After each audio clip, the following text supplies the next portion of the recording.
Assalamualaikum warahmatullahi wabarakatuh. Selamat malam dan salam sejahtera untuk semuanya. Bismillahirrahmanirrahim.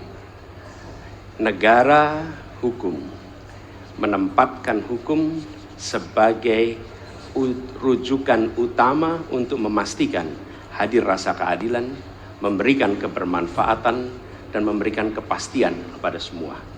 Ini harus dipegang teguh oleh pemegang kekuasaan, baik yang di puncak dan seluruh jajaran. Tapi apa yang terjadi? Banyak aturan ditekuk sesuai dengan kepentingan yang sedang memegang kekuasaan. Apakah ini akan diteruskan? Tidak.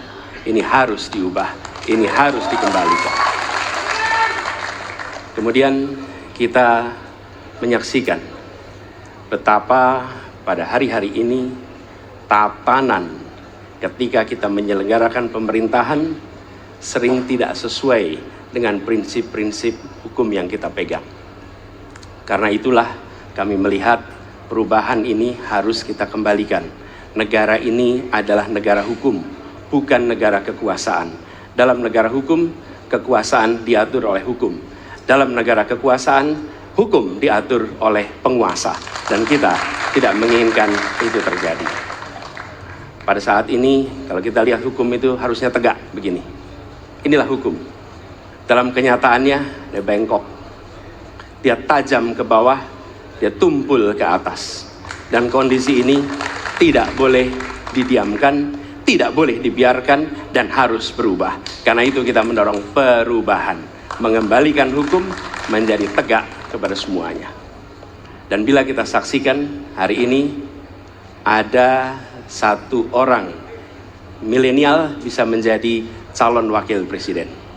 Tetapi ada ribuan milenial, generasi Z, yang peduli pada anak-anak bangsa, yang peduli pada mereka yang termarginalkan. Ketika mereka mengungkapkan pendapat, ketika mereka mengkritik pemerintah, justru mereka sering dihadapi dengan kekerasan, dihadapi dengan benturan, dan bahkan gas air mata. Apakah kondisi ini akan dibiarkan? Tidak, kita harus lakukan perubahan. Oleh karena itu, kami memperhatikan ini sebagai hal yang mendasar. Yang tak kalah penting, ini kedua nih, yang tak kalah penting. Kita menyaksikan pada saat ini, ada peristiwa seperti peristiwa Ibu Mega.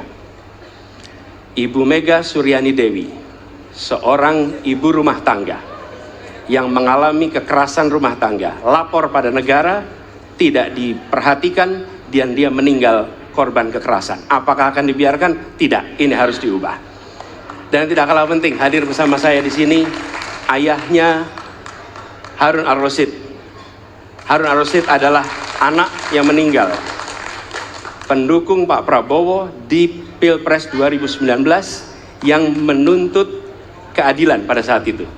Protes hasil pemilu. Apa yang terjadi? Dia tewas sampai dengan hari ini tidak ada kejelasan. Apakah ini akan dibiarkan? Tidak, ini harus diubah.